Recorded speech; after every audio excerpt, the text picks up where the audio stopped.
to spend a few minutes here and talk a little bit about the pre-emergence herbicide issue. I think it was all fresh in our mind last year, both the problems we have with it and the reasons we need it, and really the big part of what weed control is today that these pre-emergence herbicides entail. But in part, we really need them to help manage weed resistance. If you look at our scorecard here lately, it's not really good. In 2001, Mayor's tail was first discovered by Dr. Hayes. He confirmed it in Lauderdale County, Tennessee. In 2011, we found two more, Goose Grass and Bluegrass in West Tennessee. That's 9 species here in the Mid-South confirmed glyphosate resistance in 10 years. That's averaging almost 1 new glyphosate-resistant weed species discovered every year. That is not good stewardship. I think that goes without saying. But I think one thing we can do maybe is learn from what we found over this last 10 years. So what are the pre-applied herbicides? What are their pluses and what are their minuses? And of course, one of the big pluses, and it's huge, is it's critical for really preventing, and in some cases just delaying, new herbicide resistance from developing. You know, all we hear about is glyphosate resistant this and glyphosate resistant that, but the problem is we've had resistance issues developed before glyphosate ever came on the scene, and they're still there. And it gives us fewer options down the road. And the other that's even more critical now is just the delay in that first Palmer Amaranth flush, so we can get out there timely with either overlapping residual or with Liberty. We don't want to be spraying Liberty on these great big weeds and having them burn and come back. I think everybody in this room probably saw scalded pigweeds out there from Liberty. That's not a good way to proceed with it. We've got to be more timely, and one of the best ways to be timely is to use one of these pre-applied herbicides. Then on the minus side is just, and this is the big one, you can see injury of establishing stands. And we sure saw more than our fair share of that this last year. And if you really think about it, we already had some discussion, but you really think about it, we had kind of a perfect storm last year. Basically all our corn got planted in a very short window, kind of the middle of May. A lot of folks rushed and got their pre's on there, and some of it was reflex, and we had some stand establishment issues. We had some big rain, very cold conditions, and then we ended up replanting in June, Chris. And Chris and I looked at a number of acres right on Memorial Day that would fit that description. Hopefully that won't be the case this year. We're due. Aren't we due for a good spring? And if we do, if you get a pre out there, be more timely, I think we can make this work. And of course, the other thing with these residual herbicides is not getting an activating rainfall. And that's really a problem for us in Tennessee because basically less than 3% of our row crop acres got a pivot on them. Now I know it's a little better on the other side of the river, but for us it's a huge issue. Now we've got a lot of plumbing going in the ground right and left, but we still got a long way to go to catch up to anything what y'all have in Arkansas or Blue Hill, Missouri, or even Mississippi. And the other thing we get into is we do have to manage 2 glyphosate-resistant weeds in these fields, and we see them all the time. But there's no doubt, and you all know that, we got a song on it now. Palmer pigweed is the driver weed. It is the weed that's going to dictate the success or failure of the weed control program, and quite honestly, even if you're going to pick the crop. And I don't think we've seen a weed quite like this. And you get into conditions like this. This is a picture I took this last spring. It was pre got put on out there, had that dry period that Jason talked about, didn't get activated, and then this happened to be Roundup Ready cotton. There wasn't a lot of alternative there. So, but glyphosate resistance to me is just kind of the tip of the iceberg. That's not the only thing Palmer pigweed's resistant to. Kim kind of listed them off, but here they are. The DNA resistance was first identified in '89 by Dr. Rose and I think Dr. Hayes in Tennessee, and that's resistant to treflan and prowl. Folks, that's still out there in places. We got folks actually using some treflan and prowl, and it's working in a lot of places, but I've gone into a field or two that I've seen and I know it's incorporated right, and it's missing it. The ALS inhibitors, man, they're gone. They've been gone a long time. They're never coming back, unfortunately. They were terrific while they lasted. Of course, Roundup, we talked about it, but to me, this is probably the biggest one that doesn't, biggest news that really hasn't got much play, and that's the atrazine-resistant Palmer pigweed that was identified in Georgia just a couple of years ago. And I know we're in a cotton meeting, but to me, this is huge. They've confirmed Palmer plants in actually Macon County, Georgia, the first county that was confirmed with glyphosate resistance. They got Palmer there that's resistant to glyphosate and to atrazine. And you get a year like this year, we're going to have a lot of corn in Tennessee. We're going to have a lot of corn after corn in Tennessee, but we got a lot of folks rotating corn after cotton, trying to manage pigweed. Well, what's the #1 herbicide combination we use in Tennessee? It's glyphosate and atrazine. You use those two, you got one herbicide you're working on with pigweed, and the resistance gene is obviously out there. It's already been found. We can't afford to find it here in the Mid-South. We've got to have that herbicide in play for rotation and management in rotation. Just to keep the seed bank down, as Ken alluded to. And Ken talked about this. It's my biggest fear. When are we going to see Ignite Liberty resistance or the PPO resistance? I would like not to have to put a number where those question marks are. That would be ideal. But if we keep going down the road, and Ken just showed the survey that we did in the Mid-South here of a lot of acres of Liberty Lake crops getting nothing but Liberty on them, we'll be putting a date down here very shortly. And gosh, we can't do that. We got to keep that herbicide in play for the future.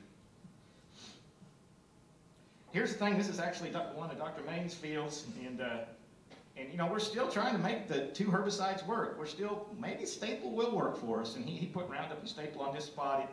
It didn't do much good. There's another one of his fields where he tried it. Then we had to send out the chopping crew like y'all did. And my biggest fear, though, is 3 or 4 years from now, you're going to see Roundup, Steckel, and Liberty on that, and have the same issue. We cannot afford for that to happen. We've got to keep these herbicides in play. They're really kind of precious commodities that we've got to preserve. So pre-applied herbicides are really, in my mind, of course, they're absolutely necessary. This goes without saying in Roundup Ready cotton, because we've got no post options out there. So what's the system? This is kind of what we talk about, applying Valor Reflex 21 to 14 days before planting. You know, I got a kind of a window here because depending on the soil type, depending on if you're you till, no till, you know, that varies, but the big thing is get them on there, get a ½ inch of rain and get them activated. And you know, that's according right on the label, and you're going to see, you know, good results with early residual with it. Then I think you got to overlay another herbicide mode of action on top of it. This is kind of a photosystem 2 inhibitor like Cotarant or Caprol, and hopefully have both of these in play when that first big pigweed flush starts. Then start overlapping dual, and it's just what Jason showed just here a while ago. We're all on the same page here. And then we got to get the hoods out and start running them early and often, and post-directing things underneath as needed. That's the way it's got to work. And we can make that system work. This is some of the work we did this past year. This is Reflex followed by dual. You get a rain, get it activated. If you've got a pivot and can make it rain, you can make this system work.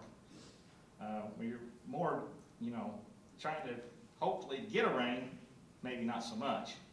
You know, we do have those hooded applications. They're not going to rescue a field that's got a severe pigweed infestation if the pre's don't work. So the Liberty-based system, you know, that's the system we're particularly in Tennessee, we've kind of moved to. To me, it's no different than the Roundup system as far as what herbicides you use. This is going to be a broken record. It's still going to be Valor Reflex pre-plant. We've got to keep a number of different herbicides in play because we've got to keep Liberty around. We can't just expose it out there by its lonesome. And then Cotarant Caprol pre, it's basically the same thing. The biggest difference is this: you got a backstop if those pre's don't work, and you can put Liberty over the top. And you know, if the pre doesn't get activated, you're going to need to be out there in 2 weeks. As fast as a pigweed grows, it's going to start getting pretty good size on you, much past 2 to 3 weeks. And for the fields, and we always get them where the Palmer pigweed is borderline too big for Liberty. It's 4, 5, 6, 7, 8 inches tall, and it starts to grow back. If you can get on it again another 7 to 10 days later with another shot of Liberty, we'll control it. I hate that for one reason: resistance management. That's not a good strategy. Keep hitting it. But it does work, and that is the lay of the land right now. But if we can keep using these other residuals and then get the hoods back out there, even in this Liberty Link cotton, and get another herbicide mode of action, you know, you look at that, plus you're using gramoxone with that Cotarant in your Caprol, that's 5 different modes of action you're exposing that pigweed to. That's sustainable. That system we can make work and keep Liberty around for a while. But this Liberty by itself, like we saw on a significant amount of acres in the Mid-South, that's not a long-term solution. And of course, spraying big pigweed. We've seen it with Liberty. You spray it, you burn it, and it starts to come back. If you can jump on it pretty quick, yeah, a lot of times you can kill it, but when it gets 12 inches tall, it's asking a lot even of a sequential application. Pre-applied herbicides, to me, they're absolutely necessary for sustainable weed control in Liberty Link cotton, and they're very critical for prevention of Ignite resistance or Liberty resistance developing. Since they changed that name, I was always saying the wrong name. Needed to make post-Liberty applications more likely to be applied timely, and I can't say that enough. They buy you time. That's what they buy you. And as many acres as a lot of y'all farm, having a couple extra days to get out there timely on that pigweed can make all the difference in the world. And the other thing is it can help alleviate weed shifts. Here's a study we did this past year. It's Cotaran followed by 2 shots of Liberty, and it does look good. But folks, I think we really got to get a dual in there with that Liberty post-emergence. This is actually some work Chris did a couple of years ago down at the bottom. There's a pint of Cotaran Pre followed by Ignite plus dual. And I think that's what we really need in play.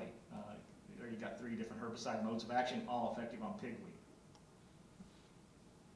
One of the problems in the future, though, and I talked about it a little bit earlier, is some of the other glyphosate-resistant weed species. The Goose Grass, a year ago I didn't know how bad it was going to be, but I think it's going to be a sizable issue if it really starts to expand out of the couple of counties it's in. I don't see any reason why it won't. But our standard procedure right now, particularly on this wide strike cotton, is go out and spray it with Ignite early and then come back with Roundup to clean up any grass the Ignite might miss. It doesn't work when the Goose Grass is glyphosate resistant, and you're just a little bit too late for the Liberty to get it. Now Liberty will control Goose Grass that's 2 tillers, maybe 3. So early on, if you're timely, you can still make it work. But if you're delayed and it's 4 or 5 tillers, it's going to burn it, and more likely it's going to come back. You used to be able to clean it up with Roundup, but in some of these fields, that's not the case anymore. So again, that's why we got to have these residual herbicides out there. Again, getting another mode of action that's going to help forestall any more of this showing up, another species developing resistance to glyphosate, but also to give us some time to be out there more timely if you're spraying Liberty. Let's see. And then the refit issue, I think we kind of discussed it. Here's a pint of Reflex 30 days before planting. To me, it's hands down going to give us the best residual in cotton for pigweed. But then you got some of the injury issues, and that's what we saw this last year. We had some significant areas, particularly in Haywood County, that we had some significant injury issues and a lot of replant. Chris and I both looked at a lot of these acres. And on the flip side, Reflex is, as I mentioned, the most effective herbicide pre-emergence we're going to have out there. So my recommendation is applied as the label, and we already went over that. James just talked about how the label's designed, and it should be fine. Get it out there 14 to 21 days, hopefully get a ½ inch of rain or so on it, and you should be in very, very good shape. The other thing is we've got to keep these hoods in play. This was a Delta Farm Press article. I got a kick out of it just because Mr. Johnny Larson here, he described pigweed attacking like a sci-fi horror movie. I thought that's pretty cool. But he was talking about those hoods, the new Wilmar hoods, and we've got to use those. I see more of these out there, but I don't see enough of them out there. And I know they're aggravating. They're slow, they're cumbersome. Invariably, one of them hoses breaks and spraying gramoxone out in the middle of the field before you catch it. But we've got to keep it out there because it helps us get another herbicide mode of action to help preserve these herbicides we're using. So, kind of summing up my whole talk, I don't know where I am on time here, but pre-emergence herbicides are the present and will be the future for weed control. And they're really a must now, regardless of the technology traits we have in the cotton, and they're going to be a must in the future, regardless of what traits we have in the cotton. Whether we got the dicamba trait, or the 2,4-D trait, or the HPPD trait that are coming down the road, number one, those things, yeah, they're going to be here, some of them 2015, 2016, 2017, cotton maybe a few years later, but by the time we have a critical mass of seed with those traits, it's going to be even a few years down the road from that. Take home point, we've got to keep the herbicides we're using in the day, particularly in cotton, Liberty, and even the PPOs, which in soybeans or cotton, in play, just to make it to when those traits come. Moreover, we're doing a fair amount of work at looking at those traits and systems in those traits. If you look at the 2,4-D trait or the dicamba trait, there's no doubt in my mind we're going to be better off for Palmer pigweed weed control when they come out than we are today. In saying that, none of those are going to be Roundup 2003. Nothing's going to be that good. It might be good that nothing's going to be that good, because in a way, then you can use, you're going to have to use, hopefully, Liberty mixed with 2,4-D, Liberty mixed with dicamba, pre-emergence herbicides, maybe cultivation, the hoods to stay in play, crop rotation, maybe cover crops. A whole system's going to have to be in play to have weed control sustainable for the future, particularly with pigweed.